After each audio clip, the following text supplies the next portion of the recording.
Hello Regent Park, and welcome back to RPTV Weekly News. My name is Kedar Ahmed, and my co-hosts are Fred, Gabriel, Jabin, and Victoria. And we present news that impacts on Regent Park and the surrounding areas. And in this episode, we present the following news for the week of June 30th to July the 7th. Olivia Chow, elected new mayor of Toronto out of 102 candidates, marking a shift in the city's politics. Regent Park residents speak out about results of the 2023 by-election for mayor. RPNA community members discuss their rezoning perspectives before Toronto and East York Community Council meeting. Toronto and East York Community Council recommends approval of the application to amend the zoning bylaw for phases 4 and 5 of the Regent Park Revitalization and Rental Housing Demolition Applications for Regent Park community members depute at the Toronto and East York Community Council meeting on June 22nd. The Toronto We Want Civic Action Leadership Panel event on June 22nd. Street Haven celebrates annual Pride BBQ on June 30th. Regent Park Muslim community celebrates Eid al-Adha at Daniel Spectrum on June 28th. Sunrise ceremony on National Indigenous Peoples Day honors First Nations, Inuit, and Métis people. One person arrested after stabbing at Allan Gardens on June 24th. Events in Regent Park community. Olivia Chow elected new mayor of Toronto out of 102 candidates, marking a shift in the city's politics. Olivia Chow, a former NDP parliamentarian and past city councillor, has been elected the new mayor of Toronto.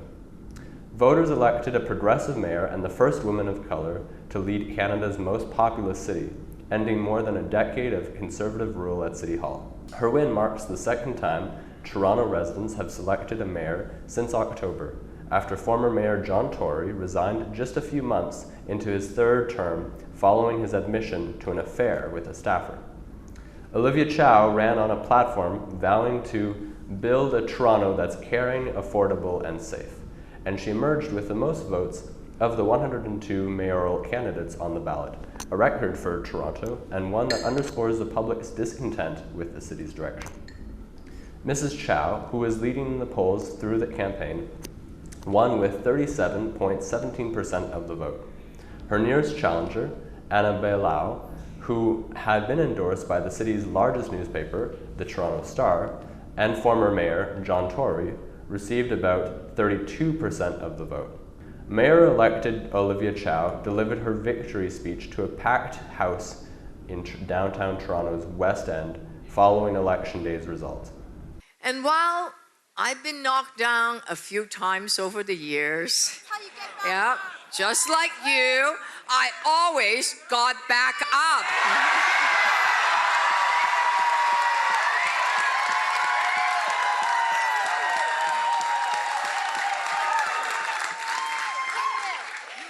Because the people of this city, all of you, are worth the fight.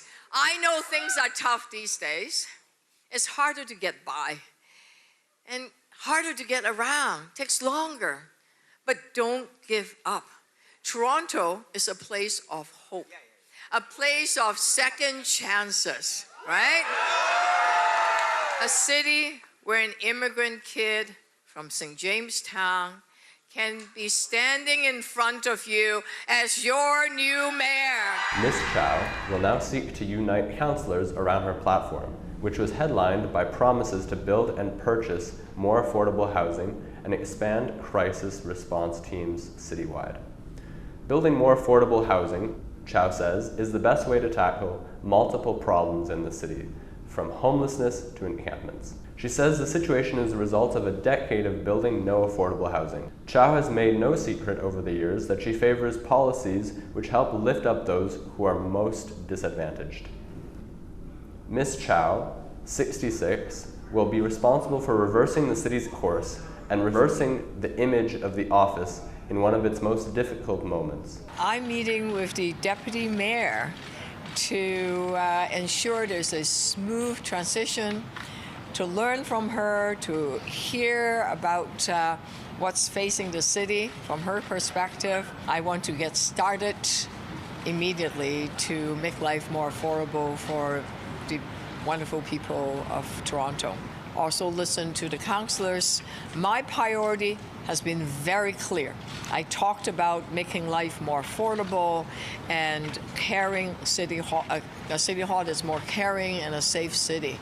And I also want to open up City Hall and invite different, whether you are business, big, small, or labor, or residents groups, or nonprofit, civil society, and also former candidates. I want us to work together. So one of my first tasks is to listen and to learn, and then look for ways we could work together to achieve our common goals. Ontario Premier Doug Ford congratulated the new mayor in a statement. As I've always said, I will work with anyone ready to work with our government to better our city and province. There's nothing we can't achieve when we work together, Ford said. Born in Hong Kong, Chow moved to Toronto in 1970 when she was 13 years old. She studied fine art and sculpting at OCAD, as well as religion and philosophy at U of T, before eventually going on to become an activist and a politician. She was first elected to be Toronto School Board trustee in 1985, before serving a 13-year term on City Council and then an 8-year term as a New Democrat parliamentarian alongside her late husband and former federal NDP leader, Jack Layton. Regent Park residents speak out about the results of the 2023 by-election for mayor. Regent Park community members were interviewed by RPTV reporter Maria Saro to know their opinion about the recent Toronto election results in terms of the issues that need to be addressed in Regent Park by the new mayor. Olivia Chow has promised to make Toronto more affordable, safe, and caring. More concretely, the new mayor has committed to the City of Toronto to build 25,000 rent-controlled homes, city-owned land. There will be a minimum of 7,500 affordable units, including at least 2,500 rent-to-gear income units in Regent Park. In Regent Park, where the cost of living is having a significant impact on residents, this is welcome news. Those interviewed had a wide range of opinions, from improving the housing situation, concerns about mental health. Some people said that they knew very little about Mayor-elect. Others were informed and claimed to have voted for Ms. Chow. But before going to the streets to see what local people had to say, Focus Media Arts Center launches a new collaboration with Maria Saro, a Toronto-based TV producer, writer, and international reporter. She kicks off her involvement with RPTV News with a series of streeters gauging the opinions of Regent Parkers on the election of Olivia Chow as a new mayor of Toronto. Now take it away, Maria. I'm in Regent Park in downtown Toronto. On Monday, Olivia Chow won the mayoral by-election with 37% of the vote. How much do people know about Chow, and what do they think she can do for the city? Let's find out. I don't know, just I think, I hope she makes the rent more affordable for everybody. I hope the transit get better and less traffic in the city. I don't know too much about her. I know that she has an NDP background, so it should be interesting to see what she'll be like as mayor. I would like to see some more affordable housing for people, particularly in the Regent Park area. And I do think that people are having a hard time with inflation and the cost of living, so it would be nice if she could tackle those types of issues. I don't know nothing about Miss Chow. I just heard about her like 2 days ago, since the mayoral race. That's it. The only person I know is Anna, and she's that's the only person I've been hearing about before, but not Mrs. Chow. It's just Anna. I didn't vote for her just because she's old school. I just wanted some fresh blood. We just recycle the same politicians, the same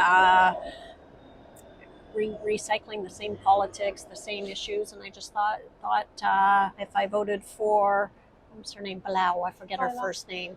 And she was the only one. I did watch one of the debates, and she was the only one who actually came out with a platform and said that this is what she was going to do. So I thought that was impressive. I'm not really, completely educated, but I just thought we need just some younger, more dynamic individuals. Got to really change things up. Toronto's a bit of a mess. There's a lot of work that needs to be done.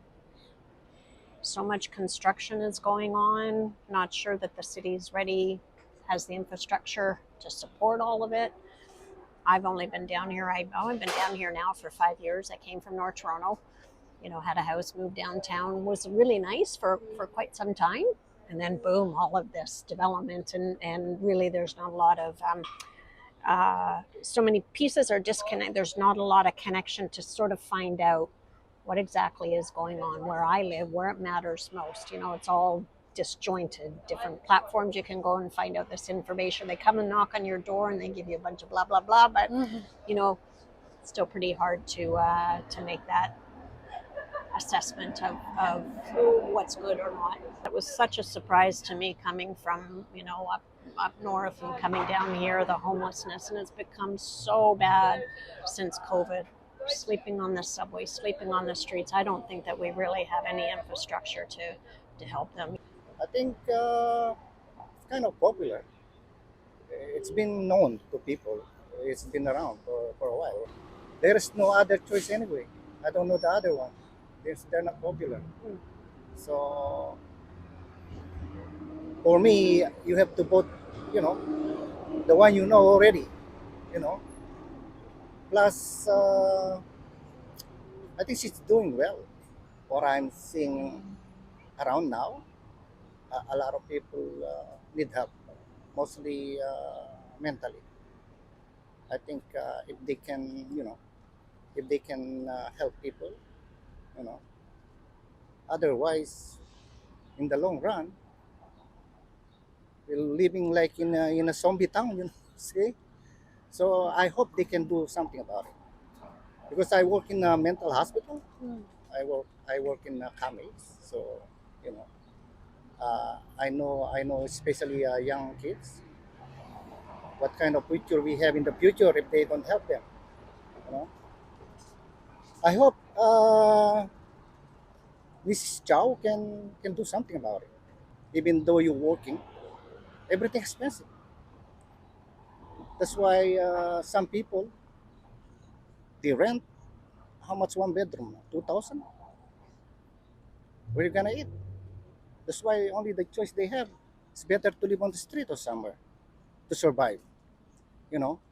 I hope they can do something about it because Canada is the most, is the most good country so far right now. You voted for Olivia Chow. Yeah, Olivia, yeah. That is the only candidates that I know.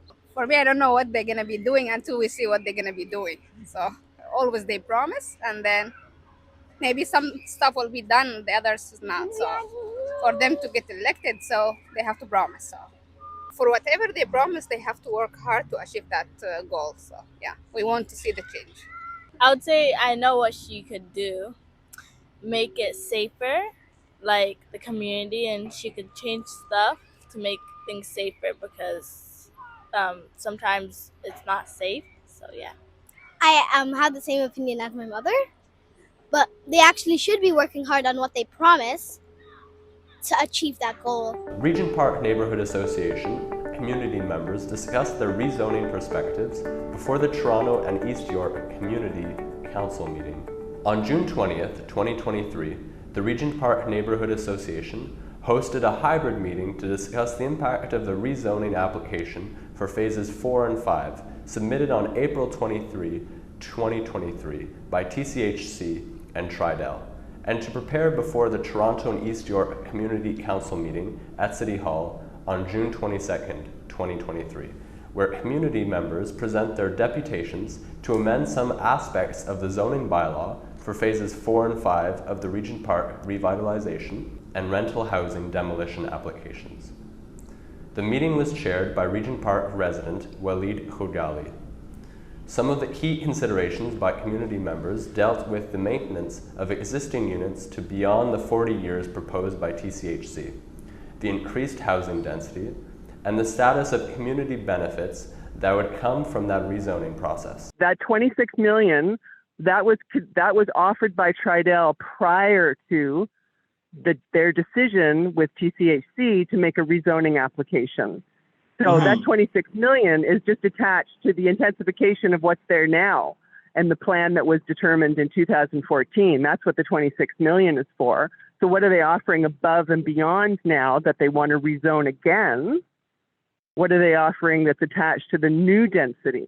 Section $37. The Section 37 is in addition to the 26.8 mil. Is it? Where did they give us clarity on that? Because I've been talking to some people who are saying they're not offering anything more for the rezoning, and I just want to get clarity on that, because I think if that's the case, that's very problematic. Yeah, well, that's my understanding, because they're doing a community engagement process right now to talk about how that 26.8 million should be spent. And there's an example of 3 different buckets, and people are completing a survey right now about what they'd like to see done with that 26.8 mil. And the Section 37 is not part of that 26.8 mil. So I'm very confused by what's actually being proposed. And I'm also very concerned about TCH and Tridel, once again, just misleading this community and lying. Straight up lying, as they do. Toronto and East York Community Council recommends the approval of the application to amend the zoning bylaw for phases 4 and 5 of the Regent Park revitalization at the June 22nd meeting. The Toronto and East York Community Council report recommends the approval of application to amend the rezoning bylaw for phases 4 and 5 of the Regent Park revitalization by amending the permitted use of building heights and tower locations and other performance standards. The amended zoning bylaw would permit the proposed development of 12 buildings with heights ranging from 6 to 39 stories. The application proposes 3,246 residential units, of which 633 will be replacement social housing units and 637 are proposed as new affordable housing units. The application also includes 10,461 square meters of retail and office space, 3,714 square meters of community space, and a new Toronto Public Library branch relocated from Parliament Street. The site is subject of an existing Section 37 agreement. The report also recommends the approval of the rental housing demolition application to demolish the remaining 527 social housing units in Regent Park, which will be replaced as part of the new revitalization. The replacement social housing units constructed in phases 4 and 5 will fulfill the overall obligation to replace all the social housing units that existed in Regent Park prior to the revitalization. Regent Park community members depute at the Toronto and East York Community Council meeting on June 22nd, 2023.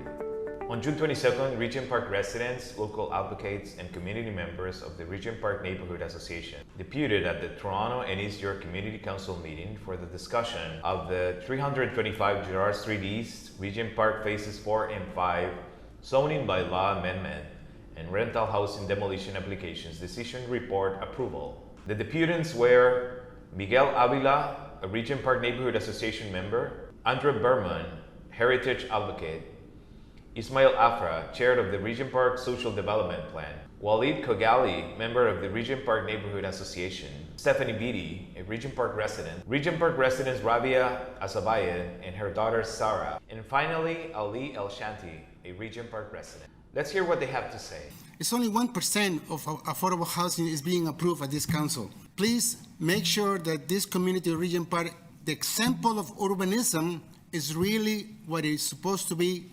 And we dream about it 20 years or 40 years now, and we want to see that happen. A successful project that everybody benefits from it. not just the rich, but also us, the tenants of Toronto Community Housing. Too many buildings in a small area, overcrowding, too much density in Regent Park, building heights too tall, on Gerrard Street and Oak Street, River Street, impact on view, feeling hemmed in, impact on Cabbagetown, shadowing, transition from proposed mid-rise buildings to low-rise buildings, capacity of schools, daycares, transit, community centers, parks, grocery stores, and the most stark comment of them all, loss of neighborhood and community feel, quality of life. New affordable housing, whether it will be based on the definition of affordability that's based on income or whether it will be based on the old model. I know that this is not within your own jurisdiction, but hopefully some solutions could be worked out.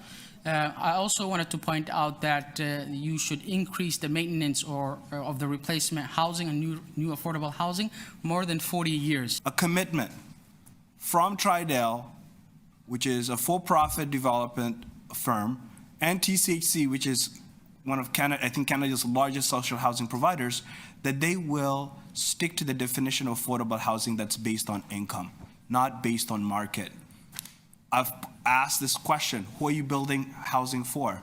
In Regent Park, if this policy change is made, it is going to displace racialized Black, racialized Indigenous members of our community.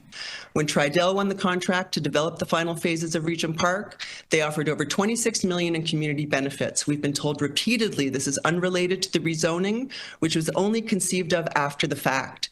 We've been told new benefits will accrue as a result of this latest plan, but the space for new affordable housing and a new library branch was already promised during the last rezoning, and none of this is being paid for by the developer.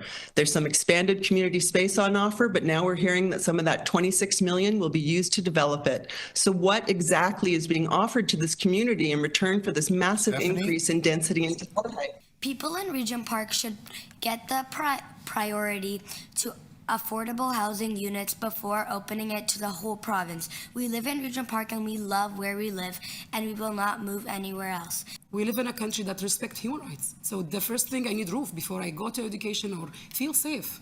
So we are not getting offered that. This is, it's, I guess people in power need to feel ashamed, I guess. The Toronto We Want Civic Action Panel and Networking Event on June 22nd. The Civic Action Leadership Foundation and the Emerging Leaders Network, in partnership with the Regent Park Community Health Centre, held the Toronto We Want at the Centre for Social Innovation, 192 Spadina Avenue. The purpose of the meeting was to bring together emerging leaders interested in civic action into a panel and networking event to envision strong communities, affordable housing, inclusion, and sustainable futures. The event was hosted by Anum Sultana, board member, Regent Park Community Health Centre, and Alim Punja, executive member, Civic Action Emerging Leaders Network.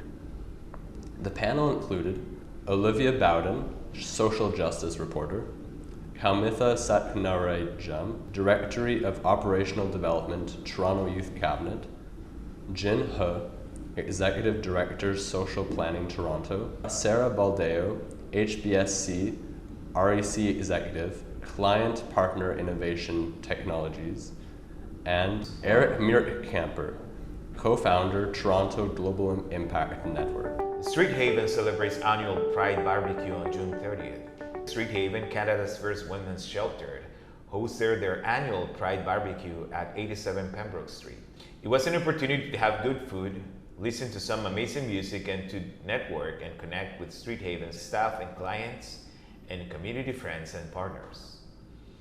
There were speeches by Sue Michen, Executive Director, Cheryl Son, Board Chair, and Jessica Bell, Member of Provincial Parliament and NDP Housing Critic. My name is Sumi Chang. I'm the Executive Director for Street Haven, and we're extremely pleased to have your organization at today's event. It is our annual Pride Barbecue, and we're extremely happy to have our annual barbecue this year because last year, this time, we had to shut down the barbecue because we were in the midst of a huge outbreak. We were just ending wave 6 and 7 of the pandemic. So welcome this year. We're so glad to have everybody come, and thank you for coming. More burgers? Every single time when I come into Street Haven, it's always pretty much the highlight of my week. Because the moment I walk in, the energy from the staff, from the clients, it just reminded me of like the important work that we are all doing here. And so on behalf of the Street Haven Board, we want to wish everyone a really happy Pride. And especially on this special day, it really reminds me and the board the important work that the Street Haven team, staff, and management are doing in serving clients that are most in need and also the most vulnerable in our society. Street Haven's roots has always been grassroots. So when our founder, Peggy Ann Woolpool, first founded Open Doors of this exact house to the community, she knew women need a safe place to be. And fast forward 58 years later, that's honestly a lot older than me. And it's the same age as my mother, actually. So we are now a multi-service women's agency. And not only we operate shelter services, we also have addiction treatment program, which I had a chance to speak to some of the clients and have heard how transformative it is to their lives. And on top of that, we also have training services and also supportive housing. What a wonderful accomplishment in the last 58 years. And it's built by women for women. I think for that, it deserves a round of applause. Yeah. Now I'm going to invite Jessica Bell, the member of the Provincial Parliament for Rosedale and the NDP Housing Critic, to say a last few words to wrap up. Thank you. It's lovely to be here. It's really lovely to be here for a few reasons. First, it's Pride Month. And Pride is about having a party, but it's also about being political. Because LGBTQ+ rights, people who choose to love, choose to identify how they wish, some people don't like that. And that's why it is very important that we stand up and celebrate this community and show our support for Pride. And you're doing that today, so thank you.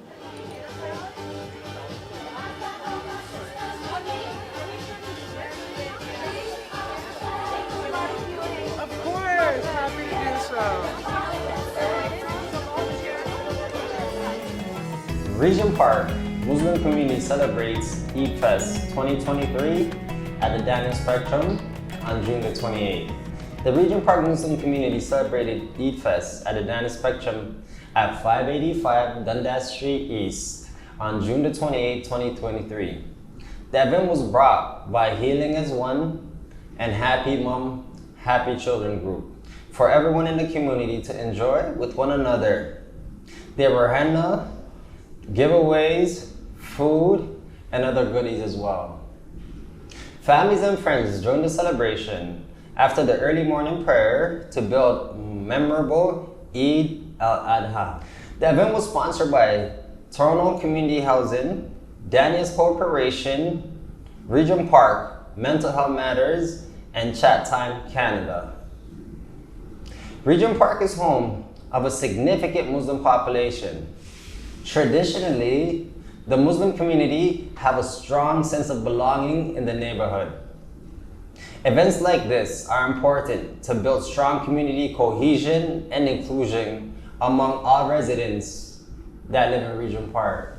Hi everyone, Assalamu alaikum. My name is Humaira and today I am here on behalf of Healing as One.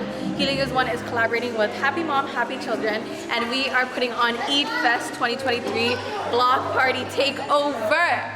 So I hope you all enjoyed a special day. We have food, we have games, we have prizes, we have music, DJ Focus, we have henna, Radia doing henna. So just a good vibe, so I'm happy to see Kedar here. The one, the man, the myth, the legend, the only. So inshallah, this is something that happens every year, every Eid. So we will see you all soon.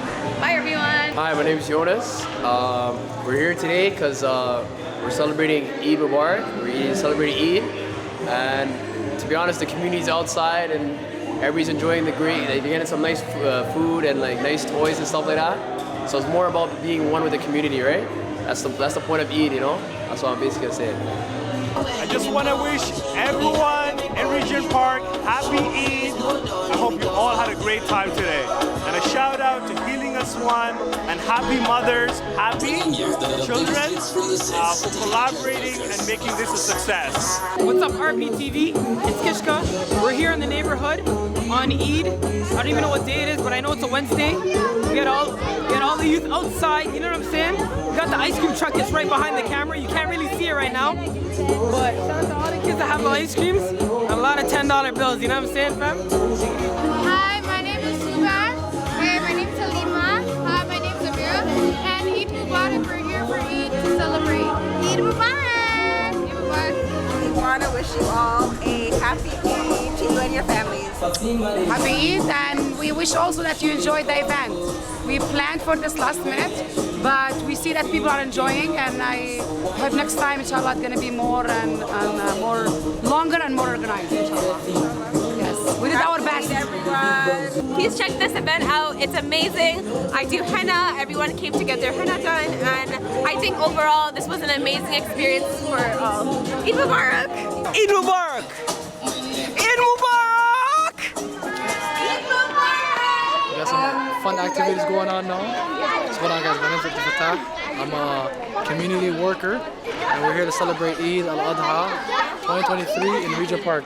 We got some games, some henna, we got refreshments, we got everything you need down here in Regent Park.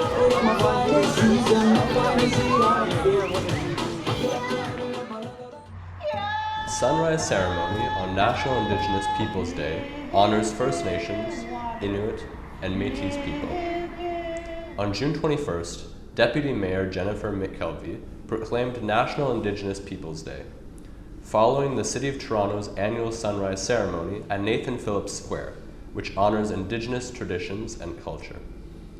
This year, Elder Gary Salt from the Mississaugas of the Credit First Nation led the sunrise ceremony, with the sacred fire managed by firekeeper Geoff Daybuch. The ceremony also featured teachings by grandmother Kim Weedley. The proceedings included a pipe ceremony, smudging using the sacred medicines, songs and blessings, teachings, and the sharing of water and strawberries. The event concluded with an Indigenous feast. It's an honor to be here this morning to celebrate National Indigenous Peoples Day with all of you. The sunrise ceremony welcomes the longest day of the year. On National Indigenous Peoples Day, we celebrate the distinct heritage, diversity, and valued contributions of First Nations, Inuit, and Métis people across Takaranto and Chernobyl Island. And while today is a day for celebration, it is one for reflection too. Let us take a moment to remember and mourn the children who never returned home from the residential schools. A moment for the unmarked graves that continue to be confirmed across the country. A moment for the families and survivors that continue to live with lasting trauma to this day. And a moment to reaffirm our commitment to advancing truth, justice, and reconciliation. On this day, on behalf of City Council, I renew that commitment to reconciliation that we have and call on all Torontonians to consider how they can take steps towards reconciliation in their own lives. And I would now like to invite Cynthia Bell, the Executive Director of the ENAGP Indigenous Youth Agency, to receive the City's proclamation for National Indigenous Peoples Day. One person arrested after stabbing at Allan Gardens on June 24th. A man was stabbed in the face in Allan Gardens on Saturday, June 24th, and Toronto police arrested a suspect. Toronto police said they received reports at 6:14 p.m. of two men fighting at the downtown park. During the fight, one man stabbed the other in the face, police said. The victim was transported to hospital with non-life-threatening injuries. And now Jabin and Victoria will present events in the community. The Cultural Bazaar is back. The event is happening every Friday from June 23rd to October 13th. Shop locally and support artisans and designers at 660 Dundas Street from 4 to 9 p.m. Admission is free. There will be live music, henna, multicultural food, popcorn, and cotton candy, artisanal products, and more.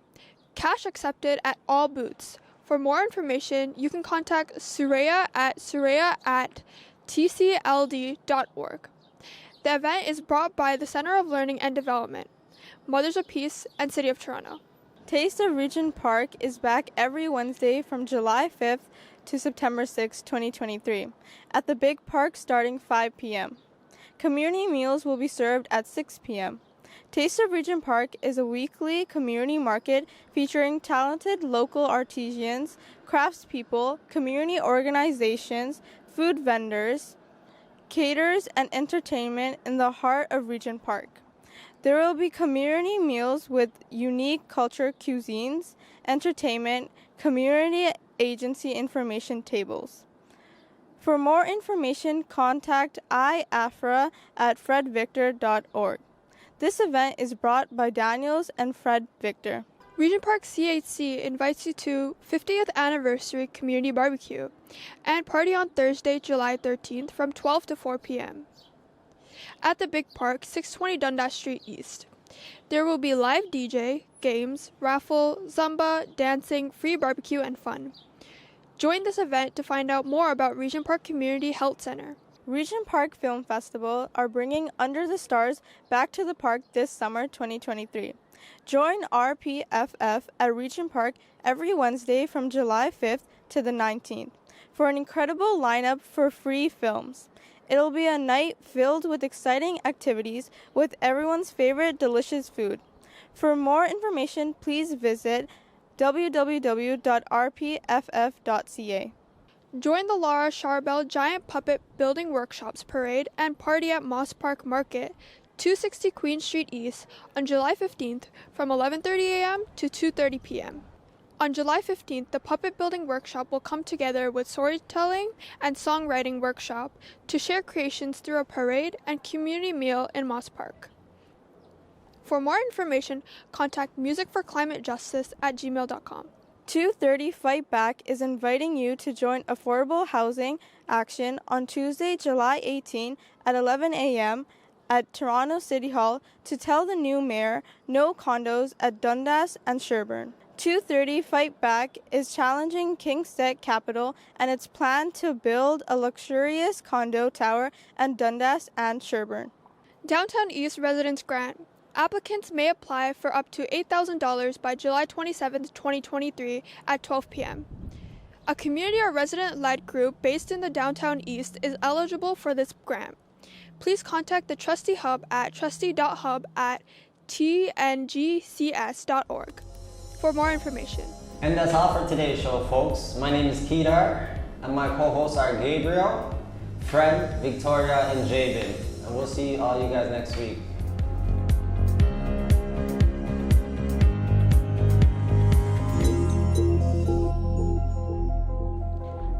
To like, comment, share, and subscribe to our YouTube channel.